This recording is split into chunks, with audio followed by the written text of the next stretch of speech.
Ну а в Российском Министерстве обороны вот эту массированную атаку на украинскую столицу назвали успешной. И традиционно заявили, что били высокоточным оружием по центрам принятия решений. Послушайте.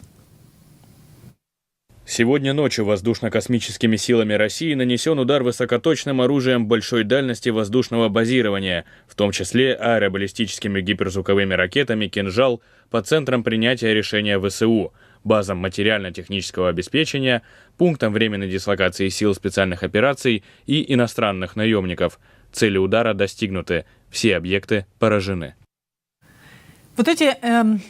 Значит, еще раз, куда били? Неназванные источники издания «Украинская правда» в Главном управлении разведки Минобороны Украины утверждают, что как раз целями большинства ракет сегодня были объекты ГУРа, украинской военной разведки.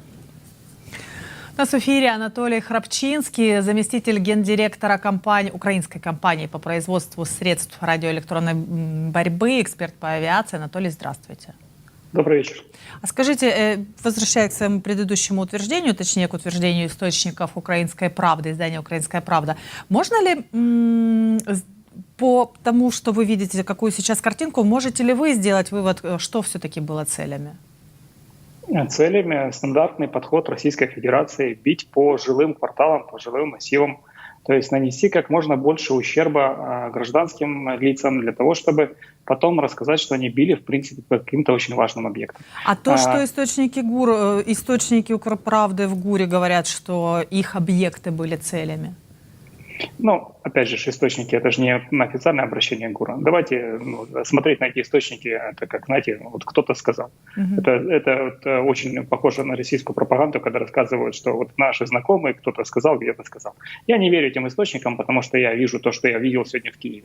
Понимаете, то есть это жилые дома, это торговый центр, который там известный в Украине, который очень много продает там интересных электронных девайсов. Поэтому склад розетки. Да, склад розетки. Поэтому на самом деле, давайте просто вот ради интереса. Чем Россия бьет? Россия бьет ракетами Х-101, Х-555, Х-55. Это ракета, которая способна летать на дальность 5500 километров. Либо же, если Х-55, это ракета, которая способна летать на дальность 2000-2500 километров. С чего Россия бьет? С самолетов Ту-95. Старый советский самолет, который дальность боевой радиус действия 6500 километров. То есть эти самолеты, эти ракеты предусматривались, разрабатывались в Советском Союзе для того, чтобы использовать их против Европы, использовать их против стран НАТО и бороться с, скажем так, агрессором в виде Соединенных Штатов на тот момент. Но они используются на расстояниях до 600 километров. Поэтому мы видим вот эти вот пируэты ракет, которые летят по всей территории Украины, создают сложные маневры. И они рассказывают про высокоточность оружия, где, извините, большинство технологий использовано с немецких первых ракет.